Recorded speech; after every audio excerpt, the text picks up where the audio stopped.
Continuando a nossa série, né? Andando no Espírito, andando no poder. Eu disse que da importância, né? Do batismo com o Espírito Santo, o dom de línguas, para que o Espírito Santo ore por nós, o plano de Deus para as nossas vidas. E nós estamos vivendo um tempo muito complicado, que a Bíblia fala sobre isso. Nós precisamos de ferramentas.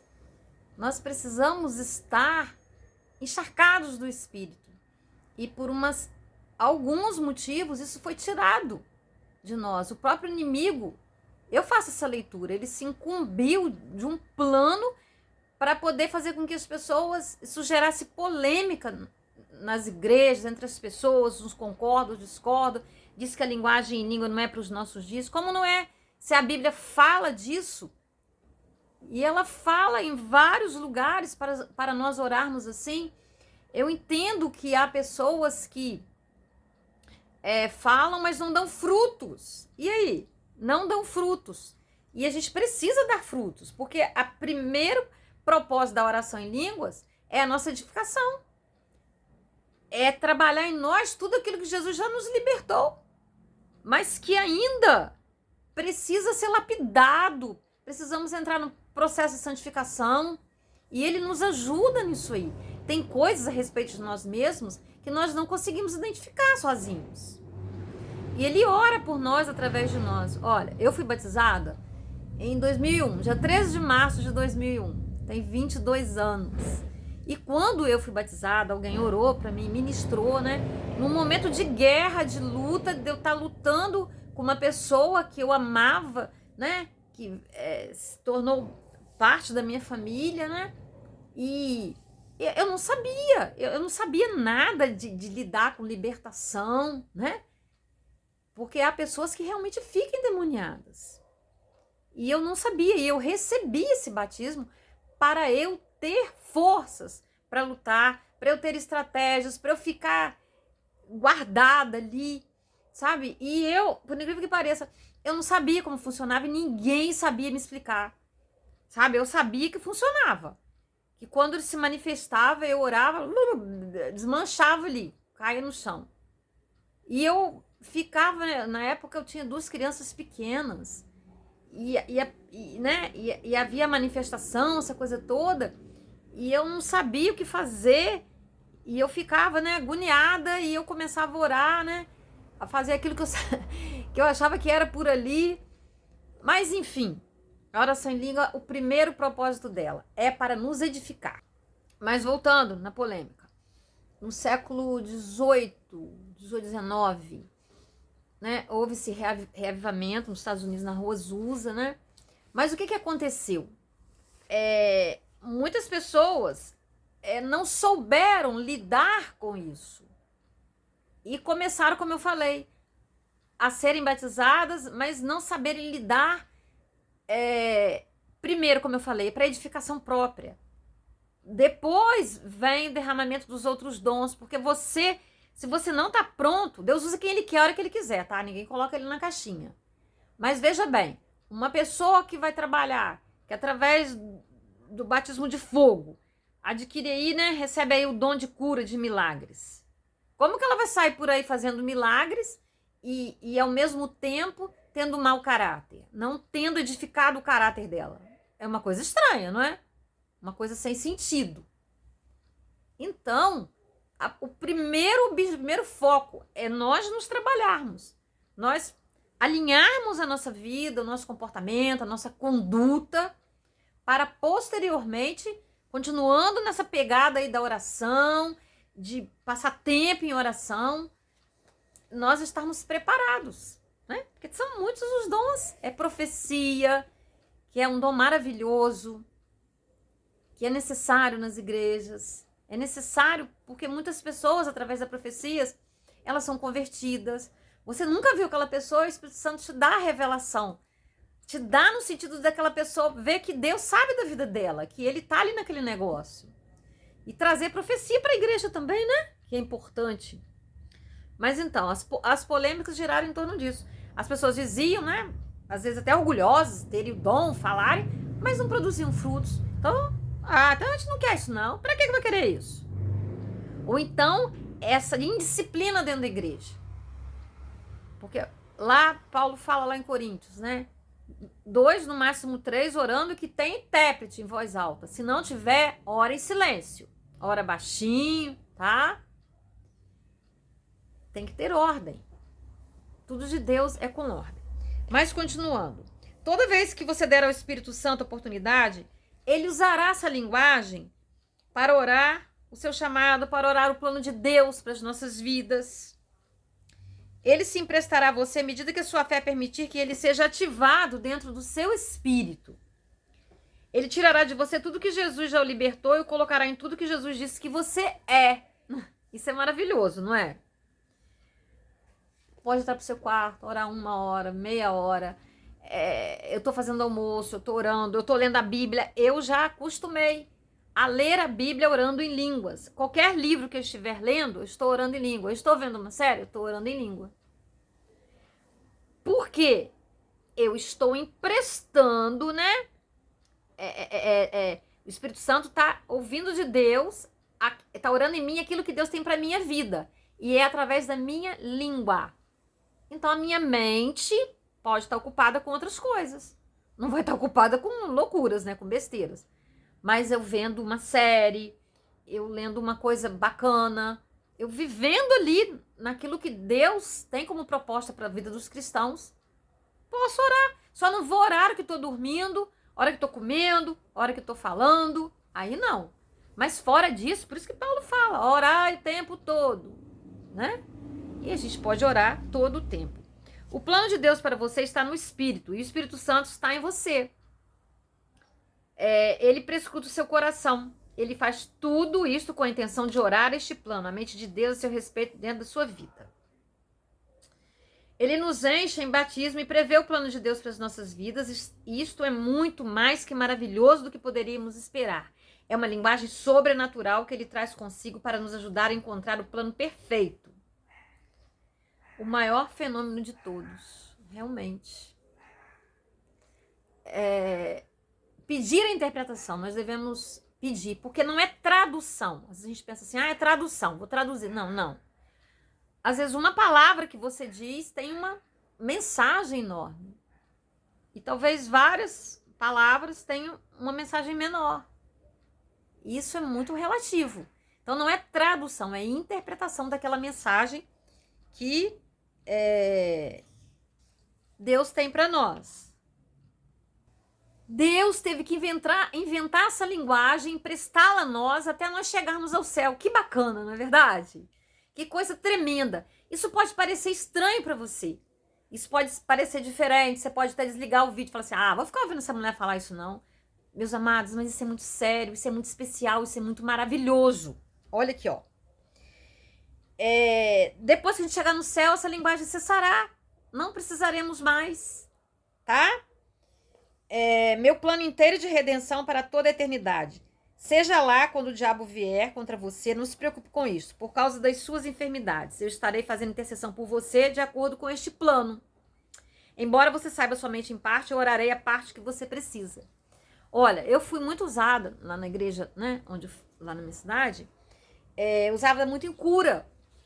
E eu falava para a pessoa, falava assim, olha, não sei se Deus vai me dar a interpretação. Eu posso orar para você? E eu posso orar em língua? Eu pedi permissão para a pessoa. E ela dizia que sim. Teve uma mulher uma vez, né? Entre outros casos, que ela tinha que operar um mioma. Ela não precisou operar o mioma, ela foi curada.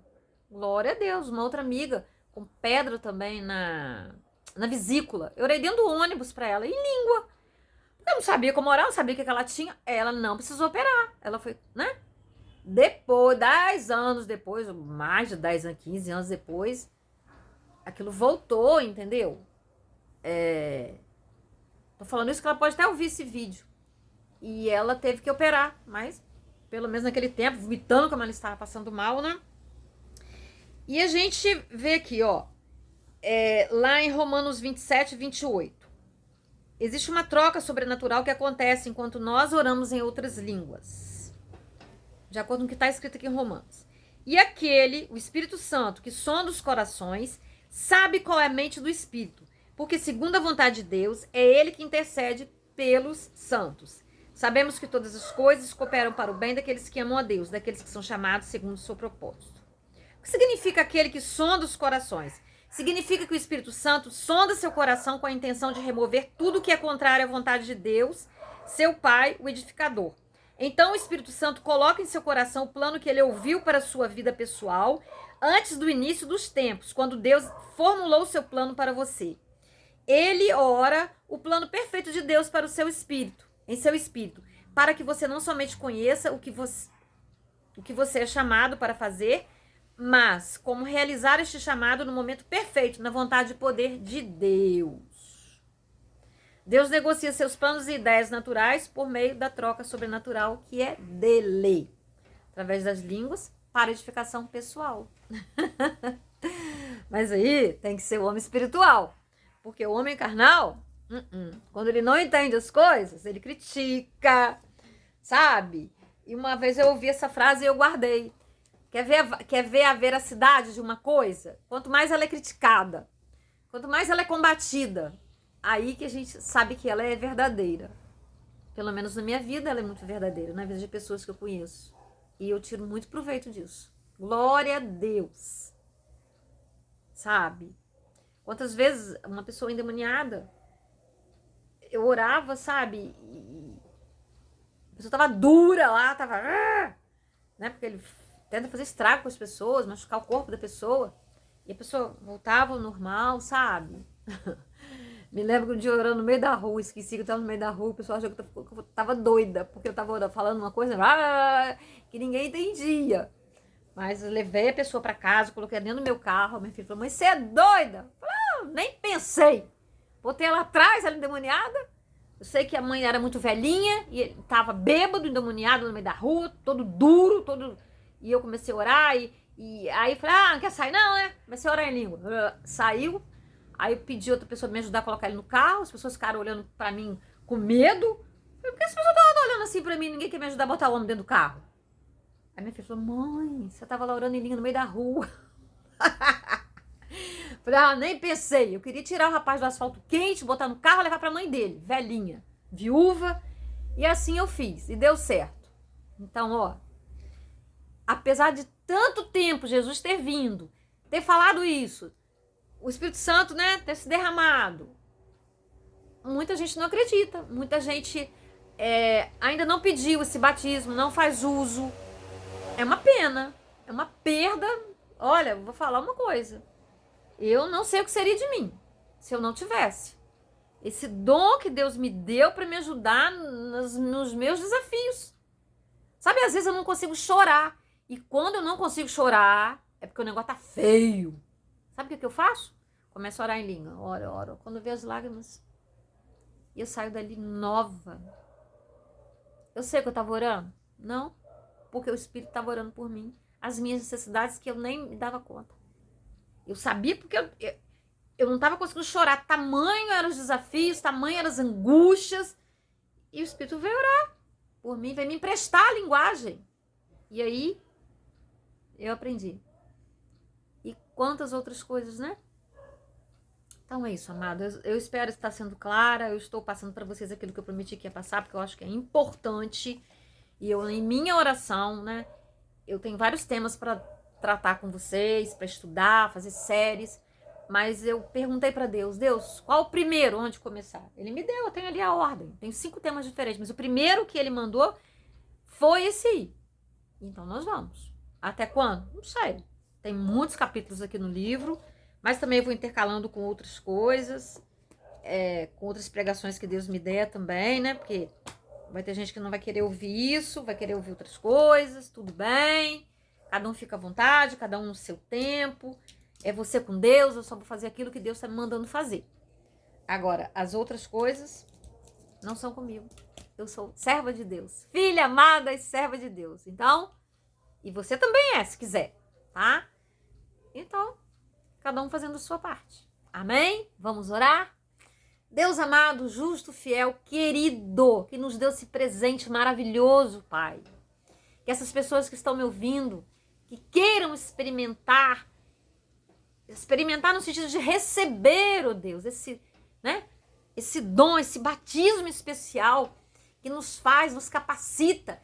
Primeiro para nos trabalhar, para nos purificar, nos edificar. E depois, ó Deus, como responsabilidade para estarmos capacitados a enfrentar o mundo, ó Deus, a enfrentar o inimigo, ó Deus, debaixo da sua graça, do seu poder. E vivermos, ó Deus, fazermos aquilo que tu queres para nós. E nesse final de tempo, ó Deus, eu não tenho dúvidas. O Senhor quer nos dar a todos esse batismo lindo, maravilhoso. João veio e batizou com água. E assim que só foi, morreu e ressuscitou. Nos deu esse batismo. O Senhor disse que viria, Ele viria sobre nós. E não precisamos estar prontos, Senhor. O Senhor não nega esse batismo a ninguém que queira, Pai. Se a pessoa não acreditar, não vai receber. Mas não há a condição de estar pronto, muito pelo contrário. Nós precisamos dele para nos purificar. Então o Senhor dá com o maior carinho, com o maior prazer para aquele que te pede, ó Deus. Então dê, Senhor, esse meu irmão, essa minha irmã que vai pedir esse batismo lindo, maravilhoso, sabe? Uma obra do Senhor nas nossas vidas assim, sem tamanho. Em nome de Jesus. Amém. Curta, compartilhe e se ainda não é inscrito no canal, se inscreva. No próximo vídeo eu vou contar para vocês a experiência que eu vivi trabalhando, né, como terapeuta, como psicanalista, num lugar que não trabalhava o dom de línguas, mas o tempo todo eu trabalhava orando em silêncio, mas eu não podia abrir minha boca, eu lamentava muito. Aí tinha um pastor amigo meu que me acalmava. Calma, calma, aqui a denominação é tal, aqui eles não vão aceitar. Calma, calma. Aí eu falei, tá, pai, eu não me conformo, eu tenho que me conformar. Eu continuava orando, ué. Eu orava, enquanto eu tava ouvindo, né? Eu tava orando. Deus me ajudava. Amém? Glória a Deus.